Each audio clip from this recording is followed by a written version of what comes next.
Thank you very much, Gavin, for this introduction. I'm honored. I feel honored to be invited today. Actually, I got 7 times the award for excellence in pedagogy. You can update here. Yes, I need to update my sheet. I received 2 more in the last 2 years.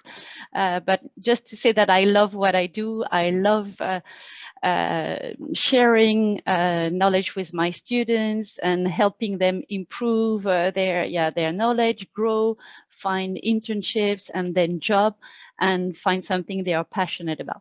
So as Gavin said, I'm the program director for the MSc Fashion Design Luxury Management program.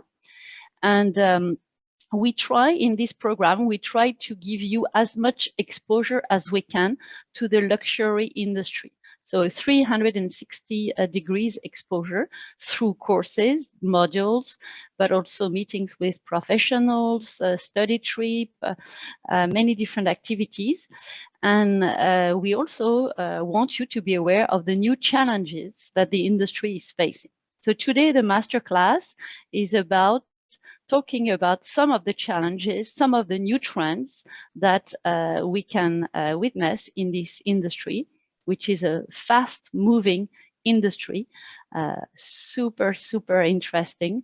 And so I'm going to try to give you some insight about digitalization in the luxury industry. So let's try to, and as Gavin said, I will be happy to answer all your questions at the end in the Q&A, but don't hesitate to put questions on the chat as well. So here are my contacts. Feel free to drop me an email if you have any question. You can follow me on LinkedIn. I share lots of articles I read, I find interesting about this industry. For me, it's very, very important to be curious, to read as much as you can, to build your knowledge. And I strongly believe in sharing interesting content. So I try to share articles I read or internship offers, article I wrote myself. I'm also on Twitter and Instagram. So feel free to follow me or connect with me. I will be happy to accept you. So the agenda today is first to start where do we stand? Where does the luxury industry stand with the acceleration of digitalization? And then we are going to cover 3 key aspects. First, omnichannel, which is the gold standard. And we'll talk about the new hybrid concept, taking the example of Burberry social retail store. In a second time, I will talk about gamification. This is a new tool used by luxury companies. Is it a new tool for younger clients' engagement? And then we will talk about secondhand. So the secondhand boom, mostly through online platforms with the rise of many online platforms. And last but not least, we will talk about circular economy and how are things changing in this industry. So let's start with first, where do we stand? As you know, digitalization in luxury industry has accelerated over the last year. I would say it accelerated even more since COVID, since the pandemic broke through. Before, luxury companies were quite reluctant at using digitalization. They were not selling online. They were thinking you have to go to a store to get the experience, to touch the product, to see, to have an experience with, let's say, a glass of champagne sometimes, or a very specific service. But little by little, they started entering this digital world. And with the COVID, of course, it has accelerated strongly. As of today, we can consider that in average, luxury houses are selling 20% on sales, on online sales, sorry. Of course, this depends on the countries. It's more developed in Asia and in the US. For example, in China, 30 to 35% of luxury goods are purchased online. And as you probably know, more content is developed through digital format. So we had fashion weeks, digital fashion weeks.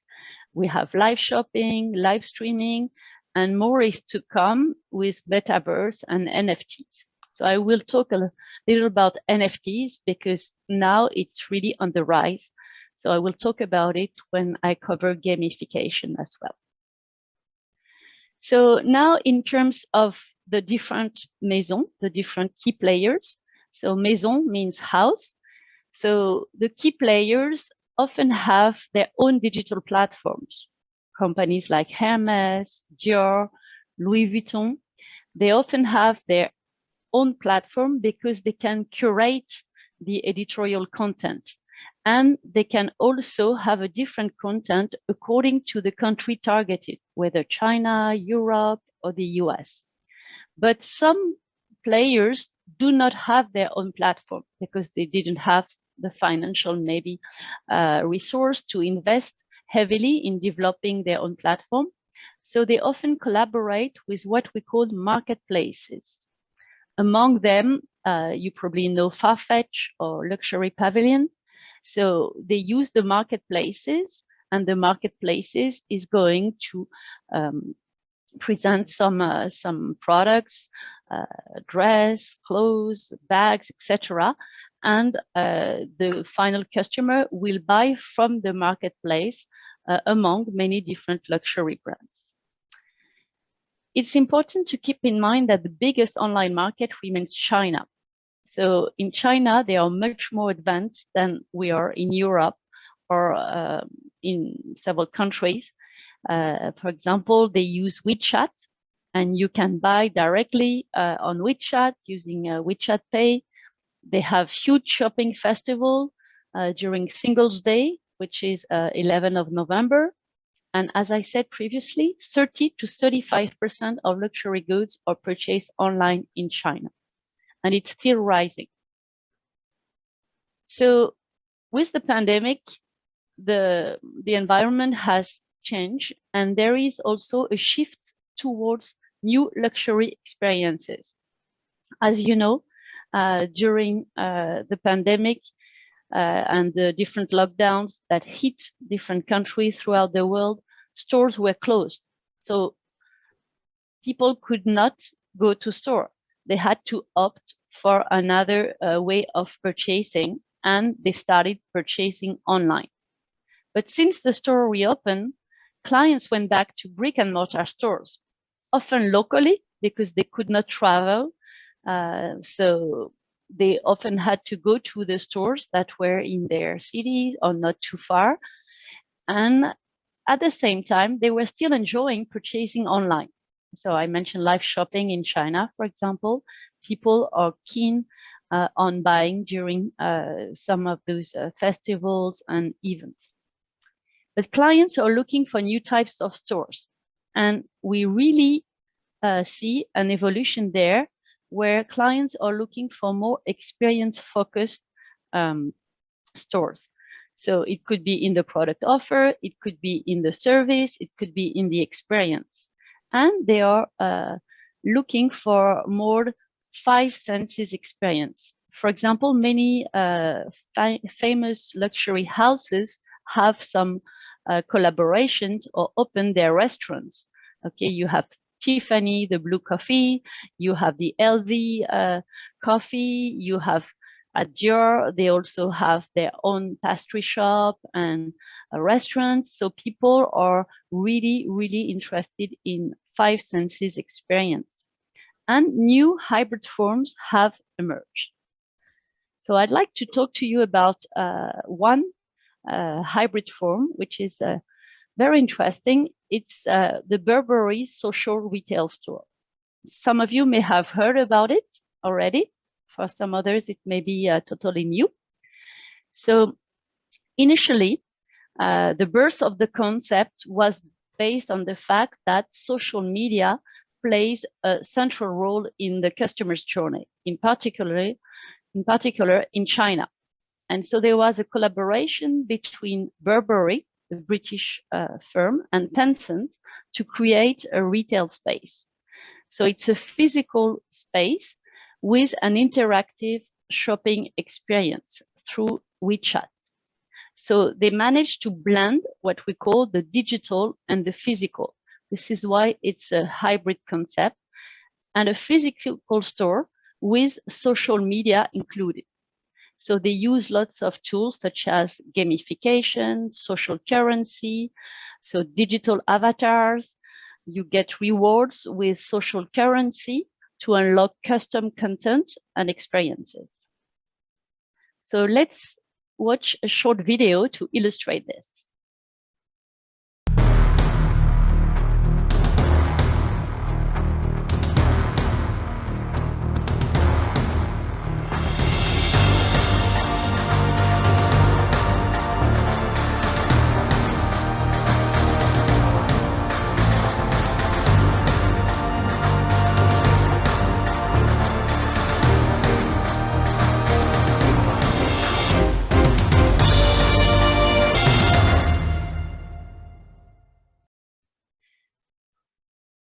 So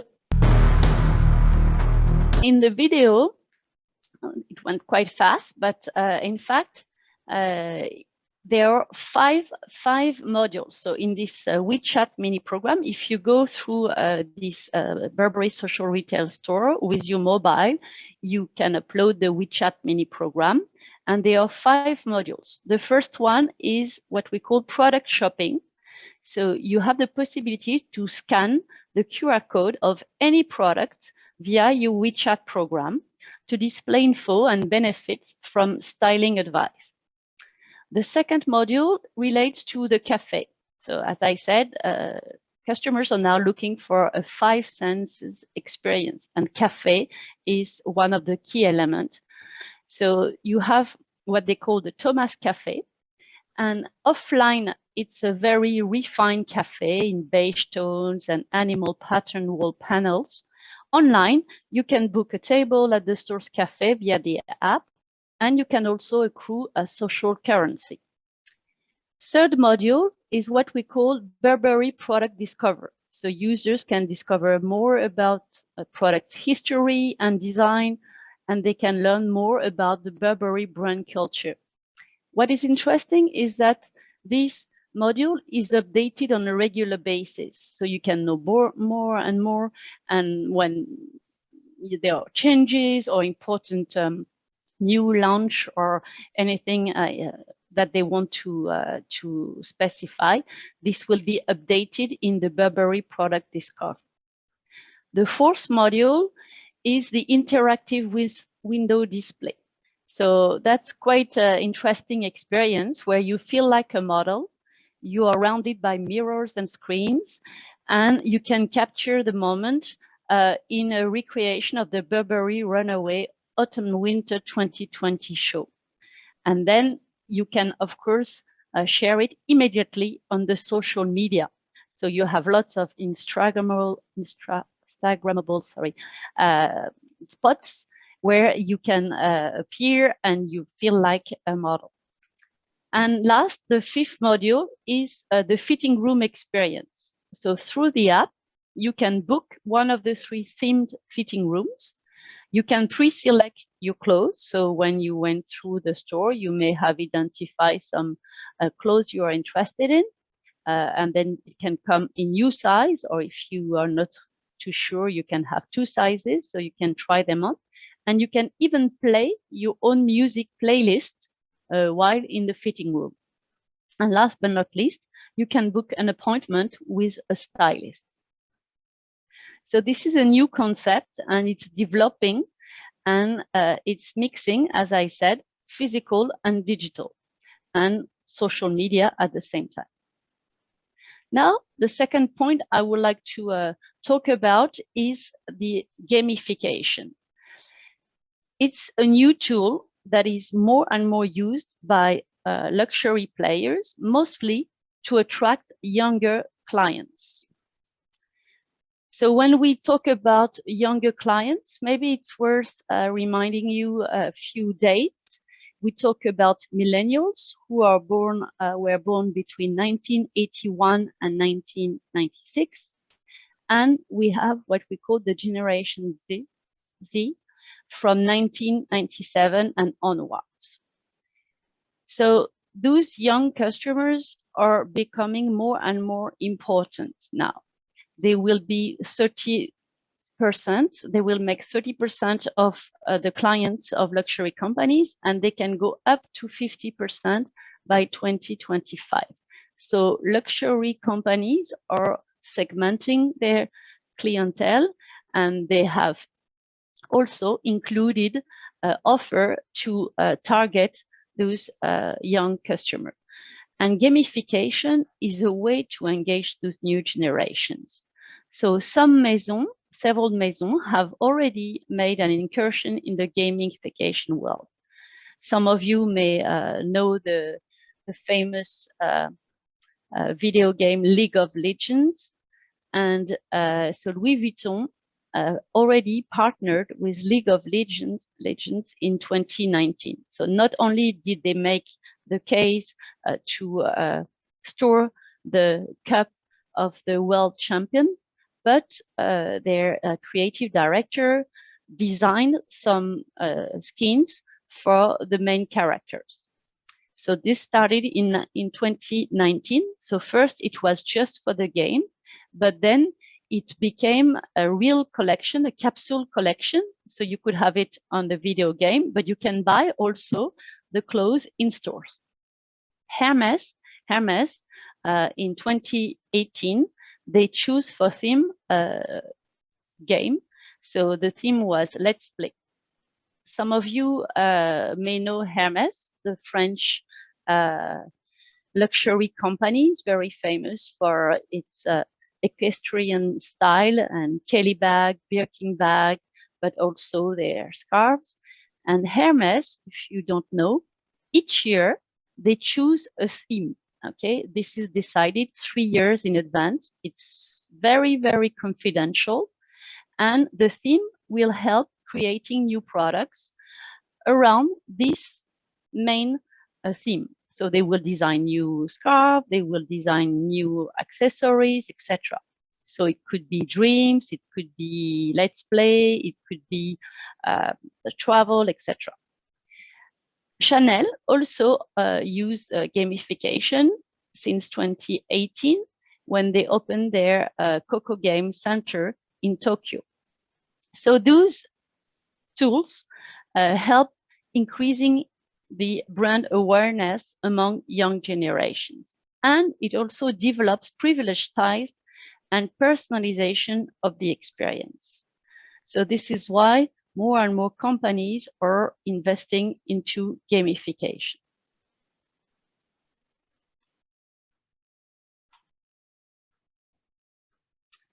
So here I would like to show you HPitch, which is Hermes Let's Play theme, and what they developed when they launched this.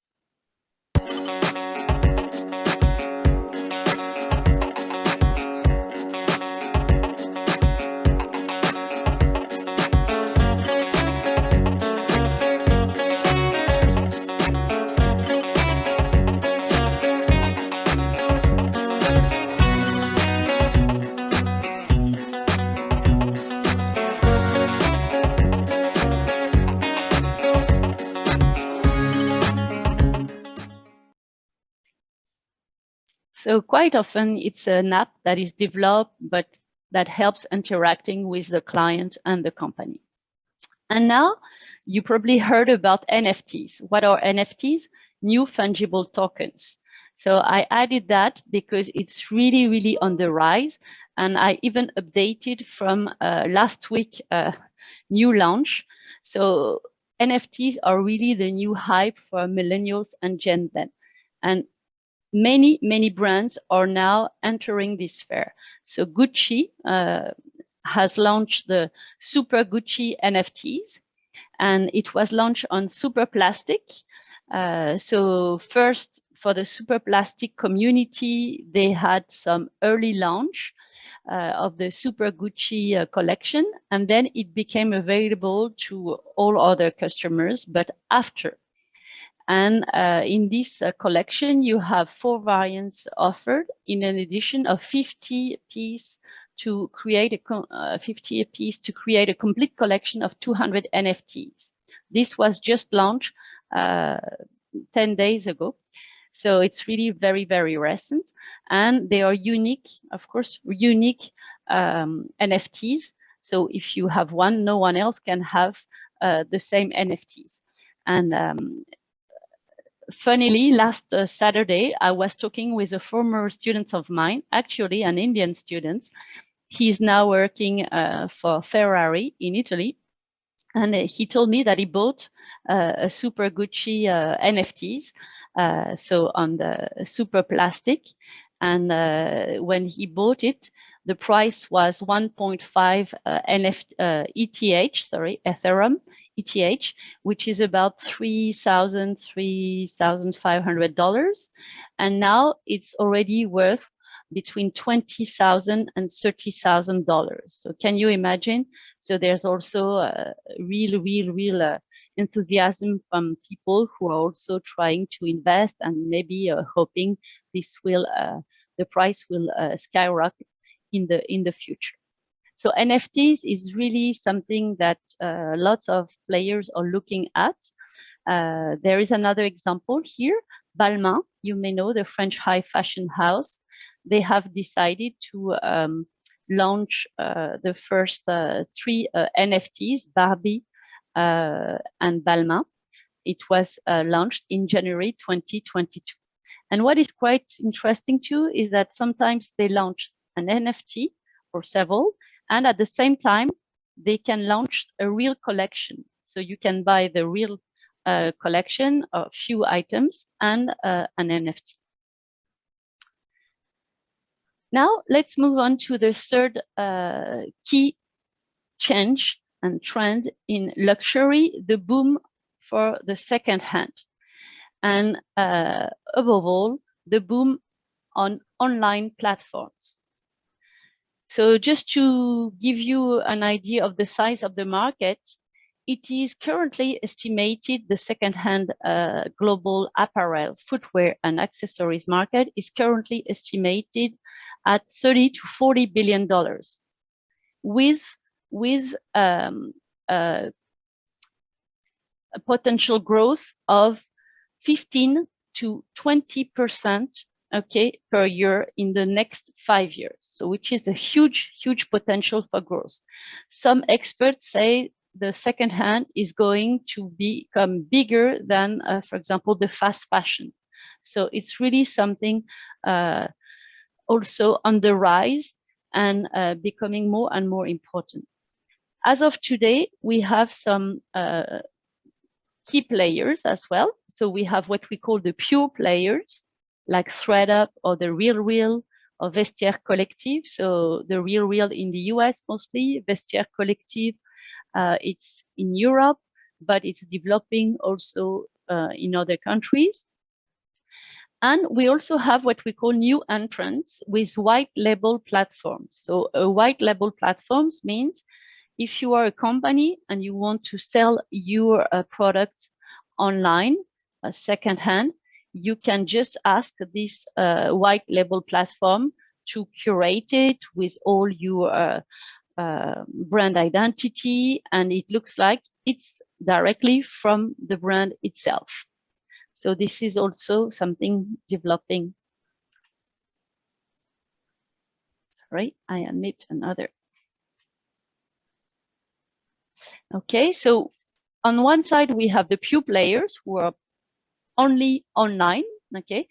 And we have also other types of collaborations, which is a collaboration between a physical store and a pure player.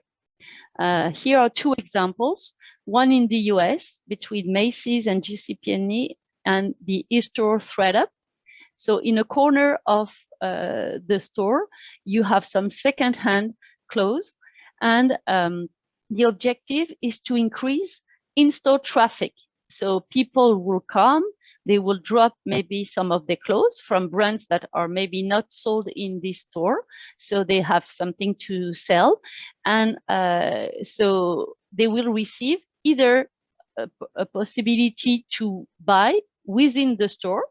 Okay, so they have a higher voucher, or they can just get the money. It's up to them. But to encourage them to buy from the store, they receive a higher offer, higher voucher of their product they are reselling. And usually they will reinvest, they will buy another product, a brand new one, for example, in store.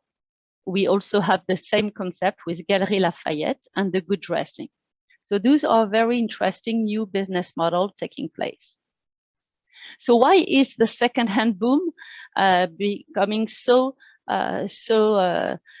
successful? And first, it's because it meets several criteria. First, the affordability. Okay, so sometimes young customers and millennials in particular, who are now representing 33% of consumers of secondhand, are particularly attracted by this channel. Why? Because they can find affordable products, so high quality luxury items, but at a more affordable price. Maybe they would not be able to buy it for the full price if they were brand new, but they can afford to buy it secondhand. Second, they offer the choice. You have a larger and larger offer, and quite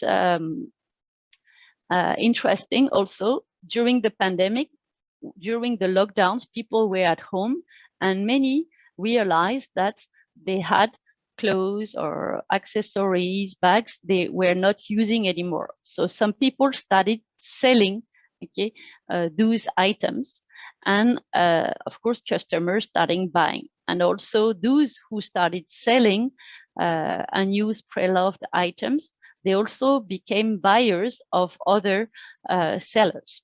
So the offer, the choice is becoming wider and wider. Third, the trend and uniqueness. You can find some pieces that you don't find anymore in stores. It could be vintage pieces, it could be some unique models, something that has been worn during a fashion show. So you can find also some very exceptional pieces. And fourth, relates to environmental consciousness. More and more millennials are really very much into environmental consideration and consciousness, and secondhand is helping in this regard. So just to give you 2 examples, according to Maximilian Bittner, who is the CEO of Westjet Collective. So Westjet Collective, I mentioned, is a pure player. Right now, they are in Europe, but they are expanding. Now they are present in 80 countries, and it's really the fastest growing platform, secondhand platform. So according to the CEO of Westjet Collective, buying a pre-loved means already owned bag, can reduce your environmental impact by up to 91%. And an online second-hand item purchase substitutes a first-hand purchase in 50% of the case now. So to conclude, and based on those latest examples, there are new business models emerging.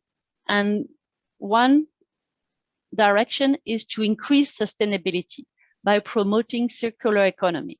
So it could be re-commerce, like secondhand, as we just discussed, but it could be recycling, it could be upcycling, and also we see the emergence of renting.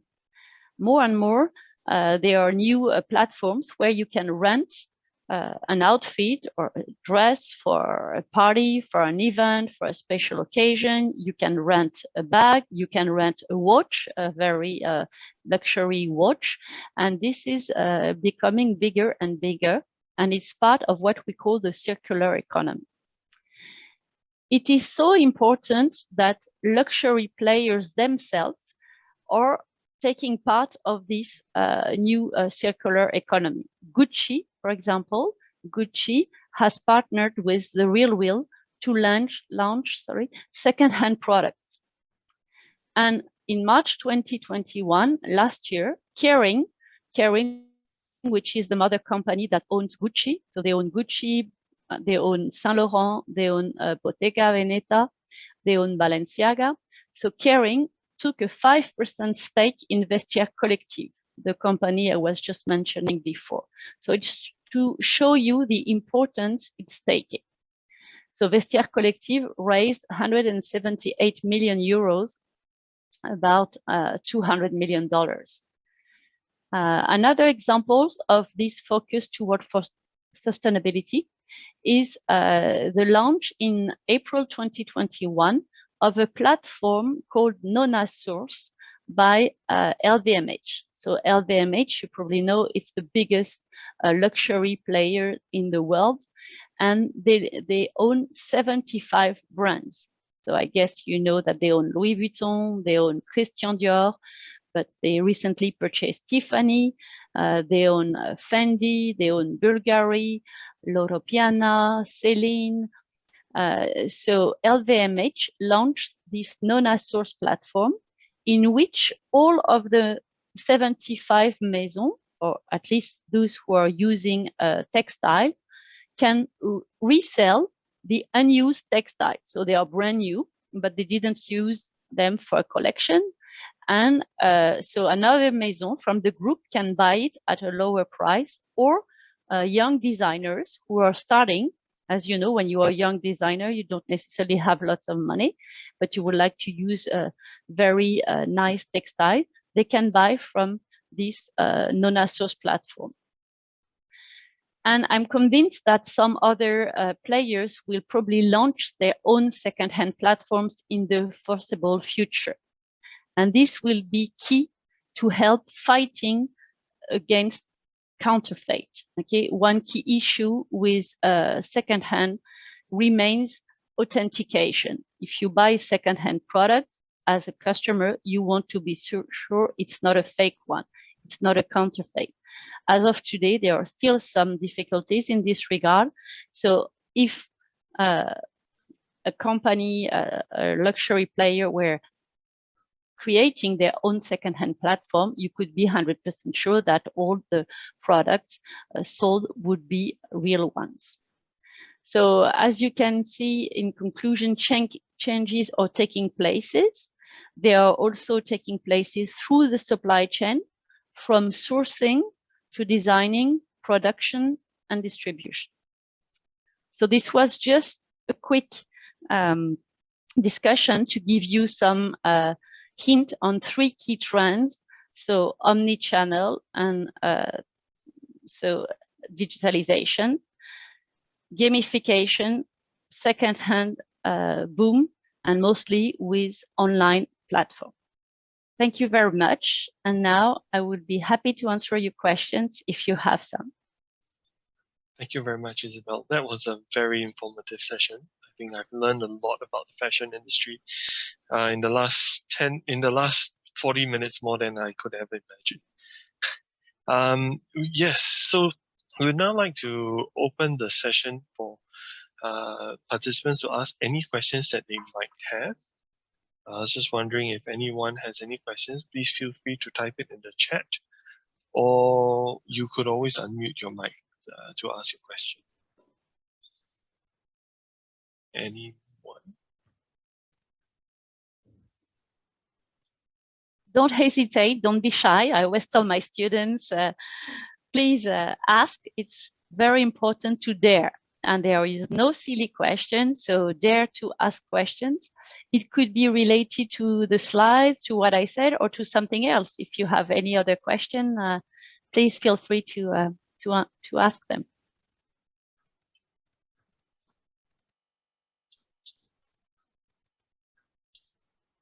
I think maybe most difficult is the first question. Indeed. Maybe if I could just ask the first question. I mean, you did mention a lot about all this secondhand gamification. A lot of the digital aspects are coming true. But what about sustainability? I think that was a very that is still a very big part of the way things are. Sustainability in terms of fashion, in terms of creation of fashion, of clothing or apparel in that sense. So you want me to talk more about sustainability to give you additional information about that? Yeah, Yep. I mean, Yeah. how important is sustainability factoring in current designs? Okay, so it is, yeah, it's very important. So effectively, lots of people say that fashion was the second most polluting industry in the world after oil and gas. But be careful, this is really fashion. Luxury is already different, okay? If we talk about fashion, this includes fast fashion. And of course, it's true, there is a rotation of collection which is so fast that you have overproduction, they don't sell everything, and then there is lots of wastage and you have to destroy this before, etc. So in the luxury, it's different because there is less production, okay, already, but they are making lots of effort. So I said at the end, from sourcing to designing to production. Sourcing, for example, they try to work with new materials which are less polluting, or for example, there are some research about on new leather type like mushroom leather type, okay, to avoid natural leather in some fibers that are using less water, or in order to save some resources. So there are lots of research, and companies are also buying different materials in their collection. In terms of production, they try to work more on what we call make to order rather than make to stock. Make to order means many companies now are using a pre-ordering system, or they try to forecast the demand using data analytics to try to have an idea of which quantity they should produce, once again to avoid overproduction. So those are some examples of and then now there are new laws, for example, in France, since 2022, it's forbidden for companies to destroy unsold brand new products. Before, and that was the fashion paradox, what we call the fashion paradox, luxury houses used to destroy, to burn their unsold items because they didn't want them to be sold at a discounted price. Now in France, for example, it's forbidden. So companies have to say what they did with the unsold products. So they give it to charities, they give it to associations, they sell it to their employees at a lower price, but just for their employees. They can recycle them, use part of the different. So, for example,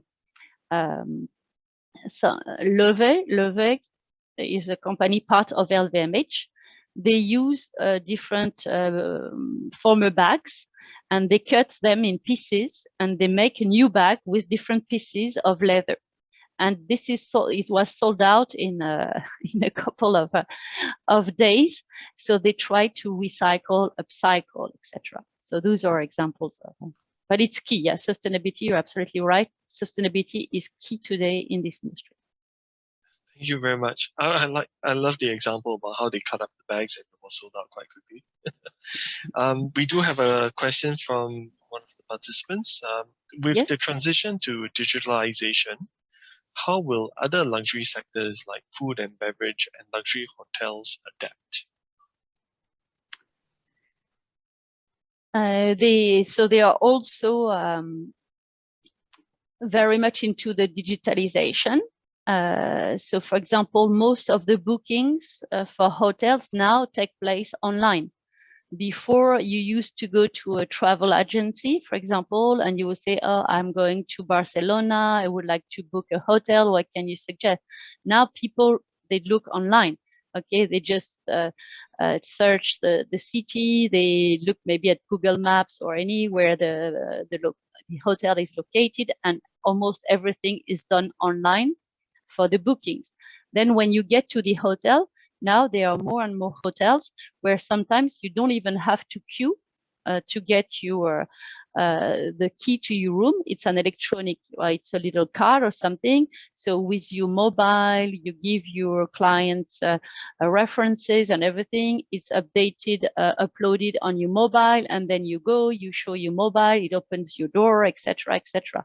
So this is already taking place more and more. there are some effectively some hotels that are almost only digital. And then when you are in the room, you can play your own playlist, you can ask for different services, etc. So they are really, in hotels, it's very, very important. As for food, food and beverage, of course, you have everything you can order, all the takeaway and all those apps you can find as well, even for luxury ones. But food remains an experience. So you will go to a restaurant, you will have you will have you find food with the service, with the ceremony. So I think that will really stay, even if around you can have some additional services, maybe to book a table, maybe to have some information also as a potential customer or customer about, I don't know, new offers, new product, well, new dishes or whatever. But I think food will remain an experience you have to go. And we see that people enjoy that really, really a lot. Thank you very much. Are there any questions? If not, I see a hand. Someone has risen. Tega, oh, Tega, yes, do you want to ask a question? Yes, I do have a question. Lovely presentation, by the way. I really enjoyed, and it was really insightful. So my question goes like this. You know, with what you've mentioned earlier, the digitization requires some significant, you know, capital investments from these brands, and not every brand can afford to, you know, make those investments. So my question is, how can smaller brands with, you know, less capital, you know, incorporate this digitization into like their brand strategies? Well, if it's a smaller brand, you have also what we call digital native brands. And sometimes they start, I would say, immediately from the beginning with having some apps or digital tool.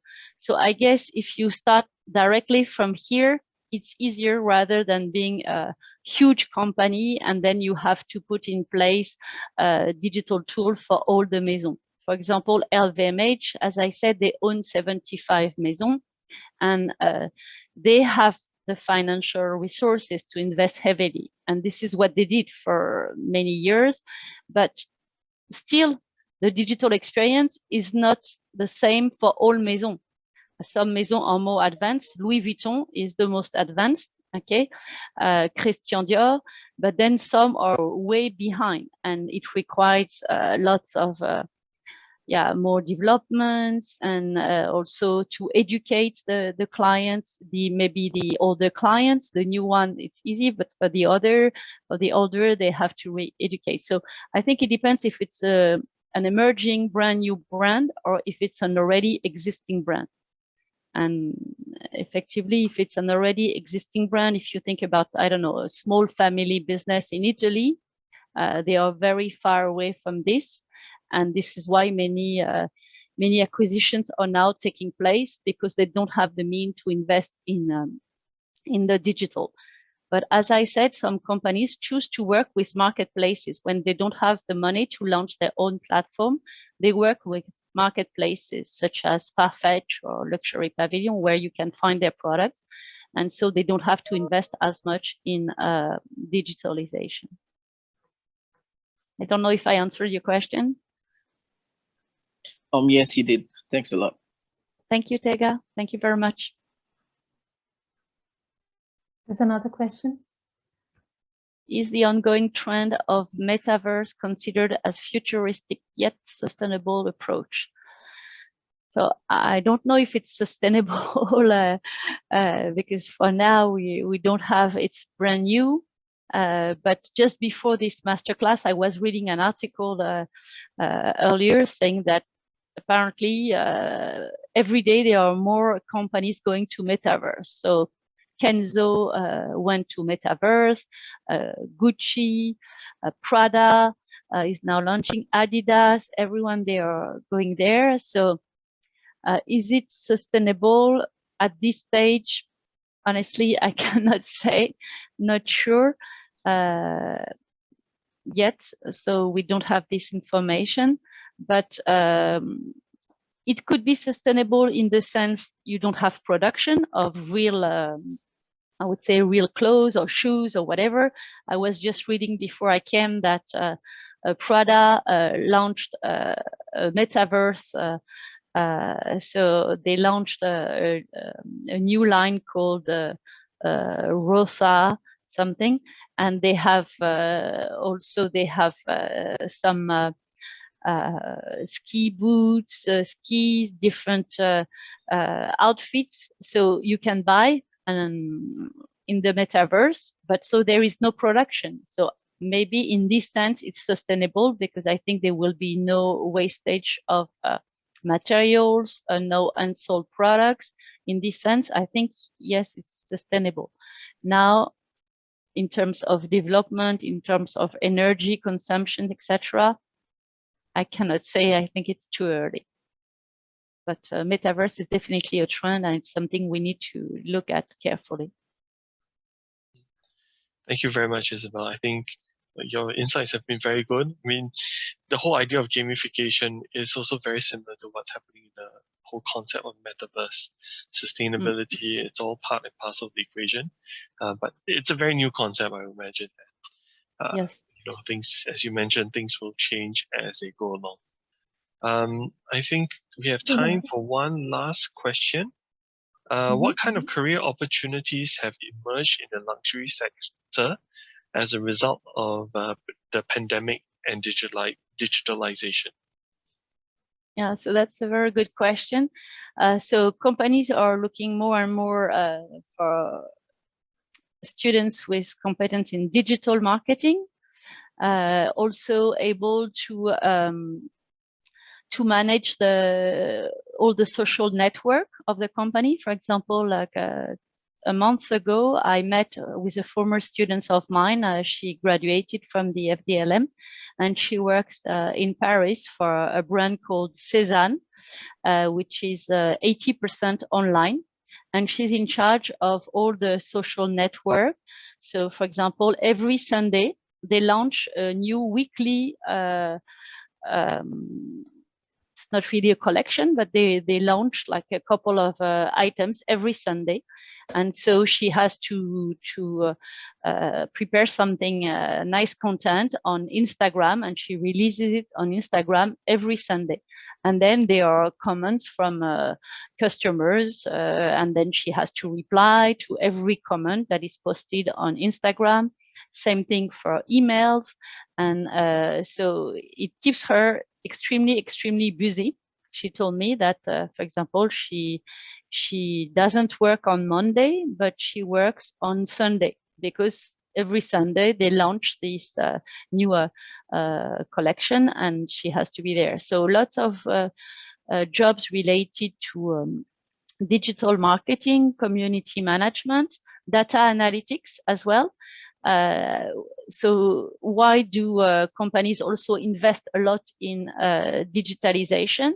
Is that if you have your own platforms, going back to your question, Tega, if you have your own platforms, and if you can follow up and monitor all the requests from the clients, all the search they have made, etc., you can use it. It's a very powerful tool to predict the demand, to know what people like.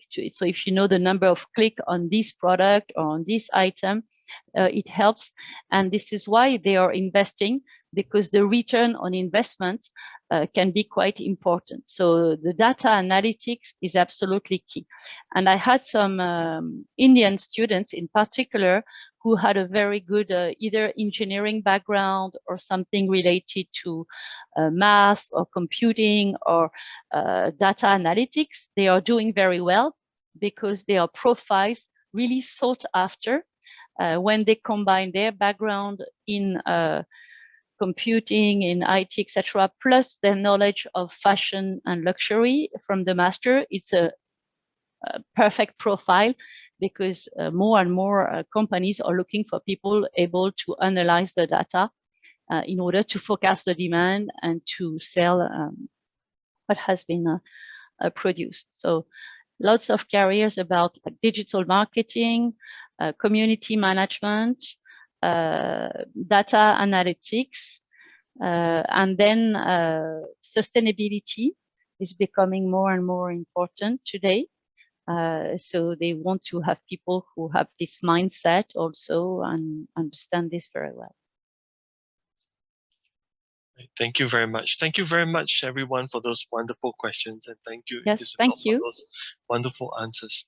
I think if you, to wrap it off, I might pass this to my colleague Tricia, who will just wrap us off for this session, for this wonderful web masterclass. Thank you, Gavin, for organizing this session for all of us. And Isabel, you're a wonderful speaker. We've heard you earlier. Your talks are extremely interesting. And thank you so much for sharing your time today and giving us so much of your insightful thoughts and sharing it with us. I'm sure some of the students who have attended here, some of them come with the background of having either they are students of fashion or they are students of management. So they might get in touch with us and you all, and I'm sure the talk would have benefited them. Thank you, SIM colleagues, for attending this, and the Team India, Nisha, Sharon, for connecting these students to us for today's session. We really, really enjoyed it and benefited it. For those students who wish to have more such, if you have more questions or if you wish to attend more such events, do stay connected with the SIM India team. Thank you so much. This was a lovely, thank you very much today.